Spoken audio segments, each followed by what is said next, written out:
There is a scientific system of our deen. Wallahi, more you pay attention to our religion, Islam, you will feel proud. You will feel proud. You will leave a confident generation after you. See the system of Salah and system of Hajj, how Allah subhanahu wa ta'ala has designed. Every big company, they have yearly meeting where they give their vision, their roadmap, what they want to do, what are the goals, how to reach to those goals. That's the annual meeting of every successful business.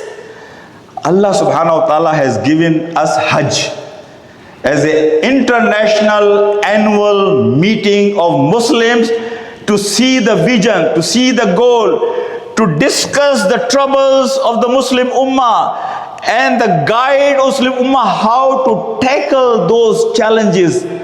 Hajj was not just to go and do some rituals and go home. Rather, use that opportunity to teach, to motivate, to guide, to uplift the whole Ummah. Then Allah subhanahu wa ta'ala had given us regional convention every week in the form of Salatul Jummah. That every region Muslims, they should gather together. This is a new tradition. Now we have Jummah in every masjid.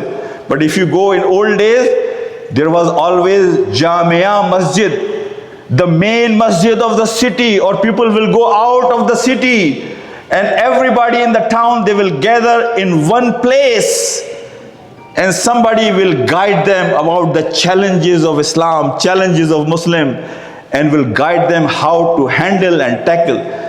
This is a vibrant nation, my brothers. I said, this is a progressive nation. This is a dynamic nation. And then Allah subhanahu wa ta'ala gave us 5 times a day system of Salah. That at community level, at a small level, you gather together, meet each other, know the problems, shake hands, become like a brothers, and become like a community and become help for each other.